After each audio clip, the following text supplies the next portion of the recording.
talk about diets, and we have a nerve to talk about diets with the way we've been eating this week with the tailgating. I know. But it's a diet that everyone is talking about. Tom Brady and Gisele Bundchen's plan. The power couple's personal chef revealing his menu for the pair. We're going to take a look. From the gridiron to the red carpet, quarterback Tom Brady and his supermodel wife, Gisele Bundchen, are one of Hollywood's most glamorous couples.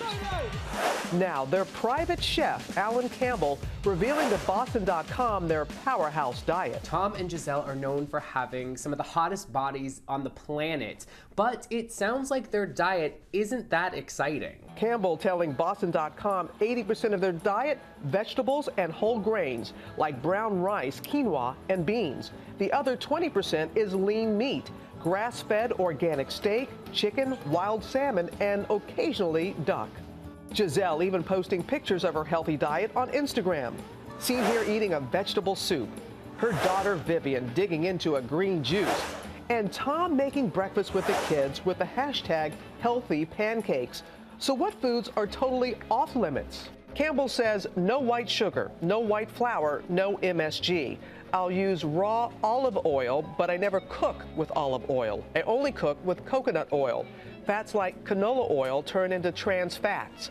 I use Himalayan pink salt as the sodium. I never use iodized salt. They also don't consume very commonly eaten things like caffeine, dairy, white flour. They avoid all of those. This diet, of course, sounds very strict, but that's what keeps Tom at the top of his game in the NFL, and Gisele, one of the most sought-after models in the world.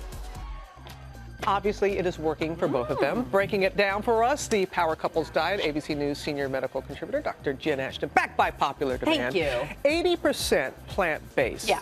Pros and cons with that. No smoke and mirrors here. It's a very sensible, healthy way to eat. They get their lean protein. They get a lot of vitamins and minerals, hardly any processed or packaged food. It's just a great way to eat. He also talked about, the chef, about avoiding foods that cause acid.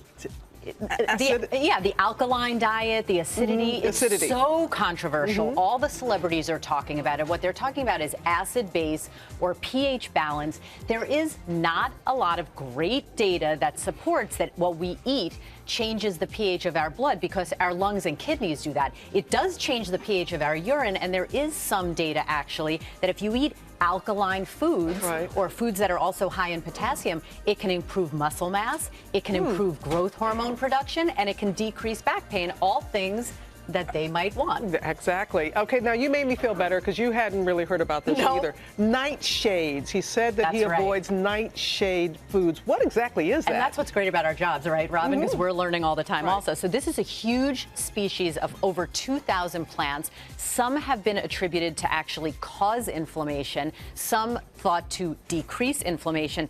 It's a double-edged sword here because these are apparently what they avoid, because there have been some data that show that they can add to inflammation. But again, we know tomatoes, high in lycopene, so it's a catch-22, but obviously it's working for them. Eggplant and the peppers and some mushrooms. So to each his own. This is a very, very individual thing. And look, in general, they're eating great, and it shows. It is. And Jen will be taking your questions throughout the morning again. You can tweet her at Dr. J. Ashton, or you can post your questions to GMA's Facebook page. Thanks as always, Jen. Robin.